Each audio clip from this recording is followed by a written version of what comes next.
Just want to let you lot know that if you're watching this clip on the Fozcast YouTube channel, the full episode is now available to watch exclusively on Spotify, and it's free. Come on. I felt so good that I literally had one training session before I came back to play. So literally on whatever, Friday, the surgeon told me I can start training, and Sunday I played. Wow. I did one team session. Was Cudicini in goal at that time? Carlo was, and Hilario was there. Yeah, I bet they must have been thinking, they must have seen you on the training pitch on that Friday and gone, nah, there's no way he's diving straight back in the team here. No, I felt it like when Jose asked me, but it had history. Yeah? So it actually had a history. That's why I think we did it. It was when I had the shoulder surgery. It was after the World Cup 2006. So I had both shoulders. I played with both shoulders broken, both the labrum were both gone for 18 months. Then finally at the end of we won a title. Then there was the World Cup, and then I did the surgery finally after the World Cup, and it was meant to be like 15 weeks, and then week 9, the week 9 we played Blackburn, and it was a third game, I think, of the season, and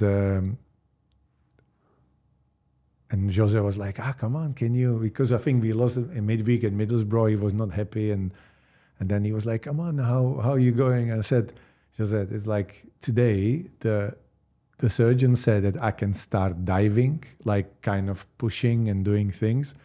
So I went to the training session just to see, they persuaded me to go to the training session just to have the feeling when you stand in goal, when things are happening.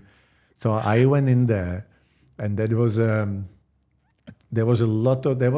drill which was like 2-on-1, and Callas was defending that side. And I swear it was a disaster because I couldn't save a thing. Like everything went in, I fell over the place, and it felt really strange. Yeah, and I was like, okay, I can't save a thing. I'm out of everything, like out of time, out of space, out of technique. Everything felt strange. So even at one point he looked at me because he got increasingly like really frustrated with me, and he looked back and he said, "Pete, did they forget to put your arms back?"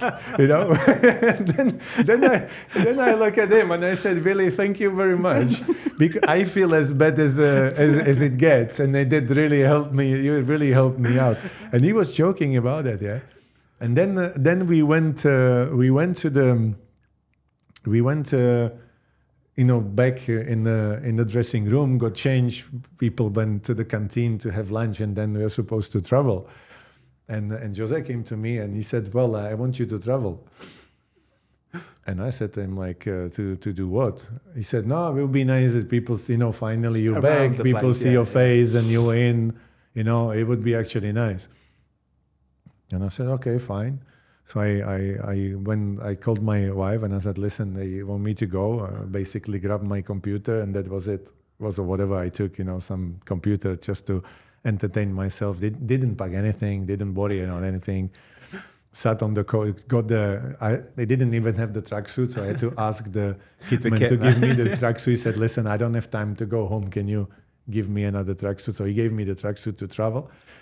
And we came there to Blackburn, and then he, in the hotel in the evening after dinner, Jose came to me and he said, "Can you play?"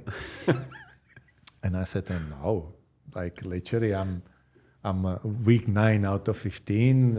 I'm supposed to start diving. Yeah, it feels all good, and I've done so much work, and I'm like feeling good, but I couldn't save a thing. It's no chance. I couldn't literally save one ball during training session."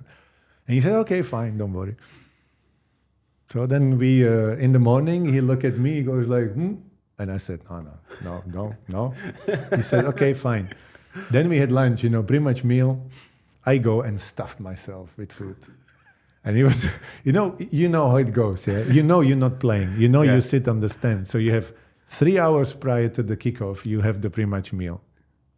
So you have 3 hours. Then you go to the game.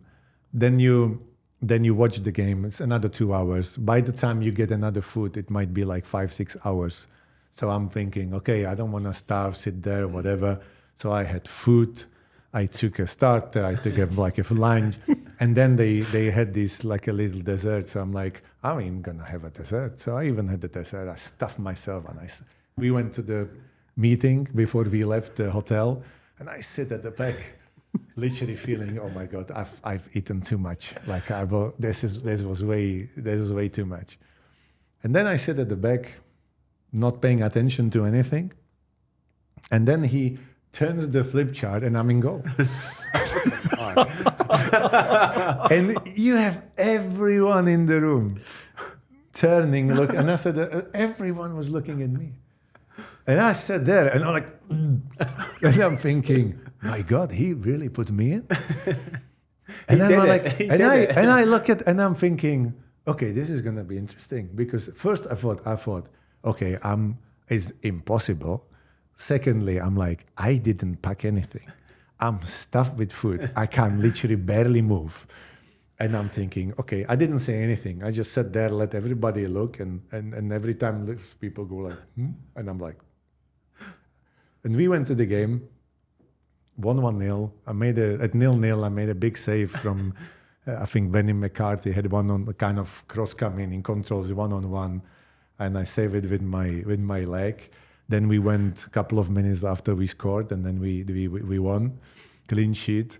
I'm going back to but I swear, the process of playing the first half, I felt like I've never been on the pitch. Everything felt strange.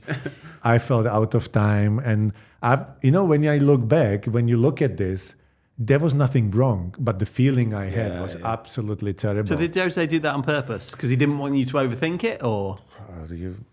I think he believed that I can do it because he's known me for some time. So it was like literally he known me for over 2 seasons. So he probably knew that he can do it. So he did it, and then I said, okay. I said to him, well, you wanna see that happen? Okay, I go. And because I almost felt like, okay, you want to play with fire? Okay, I go on that pitch. and knowing that, saying like, I told you I was not. And then obviously the funny thing was like he turned back and he said, hey, you could have played the game before as well. So he took it a little bit to the extreme, but no, but he did it because I probably had the feeling that I can manage. So when we come to the point with the head injury, that was where. When he said, you want to play? And I said to him, well, I had one training session, but now I actually feel like I'm ready to go.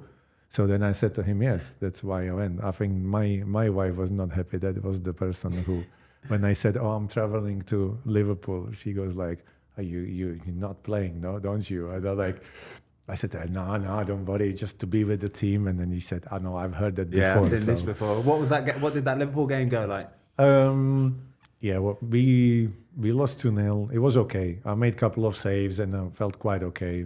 Goals, I couldn't do much. So, but it was the only problem I had in that game was the helmet, because with the noise, I had like a funny reception of feeling like my head is in the tumble dryer. Yeah. So it was, and I'd never experienced that before, because when I trained, everything I did was with the helmet, but on my own.